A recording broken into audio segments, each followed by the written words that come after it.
Hi, time to manage time. Now you might be right now thinking, do you know what? I don't have time to manage time. I just need to get on with my day. Then you wouldn't be alone. All right, the forced changes brought on by the current environment has made time management difficult. Not because you have less time, but ironically, it's actually because you have more time. You have more time to fit in an extra quick Zoom meeting or an extra other phone conversation into the diary. And more meetings are being held, yet less time is being left to deal with the actions that come from them. Hence, I am hearing quite a lot of stress out there. Firefighting. It's fast becoming a way of life for many desk workers, especially if you're in management.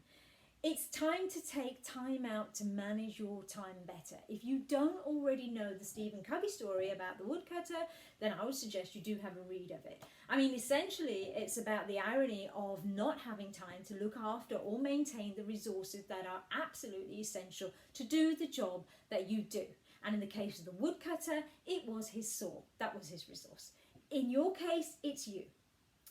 Now, let me give you a scenario of what can easily happen in a day if you don't manage time. And if you can relate to it, then keep watching because I've got 5 tips that will help you to manage that time better. So, you wake up as early as 5 or even earlier with the thought of all the things that you still have to catch up on from yesterday or before. So you get up and go into your office as soon as you can and to get as much done as before everyone else starts calling. Calls start coming in around 8:30, you have a virtual meeting, then another one. Lots are identified during these meetings and lots of actions to follow. However, you have another meeting in minutes, so you can't do those actions just yet. Following that, a client requests another one. As you're not going anywhere, you think, yeah, okay, I can do that. And you push the actions back a little further. Then you think, okay, I can grab a quick bite from the kitchen and carry on. That'll make time. I'll also take my phone to the loo and catch up on phone messages and text messages and emails. They've got to be urgent, so I'll deal with them as they come in. Unfortunately, a repeat of that scenario on a daily basis will lead to fatigue and stress. Some people even feel trapped and demotivated. So here are 5 tips that will help you to keep motivated and stay sharp for each working day. Number 1, travel to work. Just because you're working at home, it doesn't mean you should literally climb down the stairs and stay there. Get up out of bed and go for a short walk before you start your day and let the planning begin in your head. Walk to get your morning dose of caffeine or energy, because as you walk, you'll automatically start thinking in a fresh way and you'll have a plan that you start getting excited about before you're even at your desk. If you go to the gym, you'll know exactly what I'm talking about here. But if you don't have the luxury to do that in the morning, then don't beat yourself up about it. Like I said, just go for a walk and get your fix and you'll get clarity. Travel to work. Number 2, plan meetings to your schedule. Don't let the meetings set your schedule. Just because you're at home, it doesn't make your time less valuable than when you were in the workplace. You should have meetings in your diary scheduled, but you should have an equal portion of time set to plan for those meetings and then debrief and carry out follow-up actions too. What good is a meeting if you don't have time to plan for it or to follow up after it? I mean, it's all so easy to steal the planning time for another meeting, but all you will end up doing is working longer hours and less effectively trying to catch up.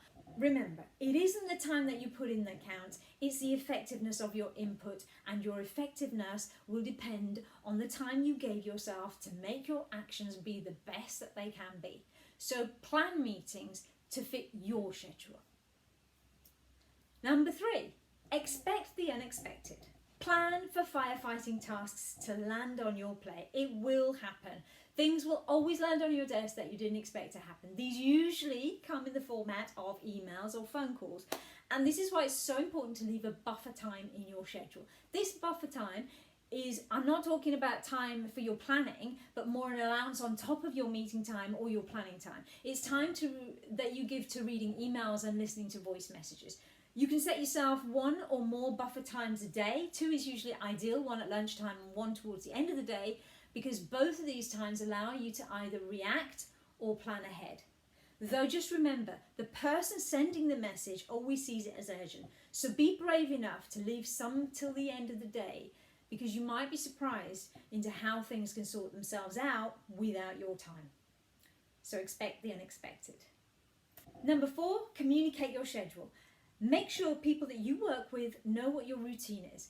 We are fast learners. You'd be surprised how quickly people learned about the 9 to 5 thing, right? We are creatures of habit. Once the habit is formed, it will be stuck to unless challenged again. So it's just like when curfews are set. People adapt behaviours to fit in. Early closing in restaurants here in the UK means earlier eating patterns. It happens. And so if you communicate your availability regularly and clearly to the people that you work with, then they too will start to reform their communication patterns around that. So communicate your schedule. And finally, number 5, reflect. Each time you go for a walk or take a timely break or close your day with a to-do list, make sure you reflect on what worked for you and what you could do differently. Reflect on your achievements and identify areas where you might have managed time just a little bit better. For example, did you intervene in a task too soon, or did you give in to emails so much so that you got distracted for the rest of your day? Or did you put in an extra meeting when really you shouldn't, or you didn't have time to do so? Think about those things and reflect. So in conclusion, time won't wait for you, so respect it and work with it, not against it. Good luck. I hope that's helped. I'll speak to you soon. Take care. Stay safe.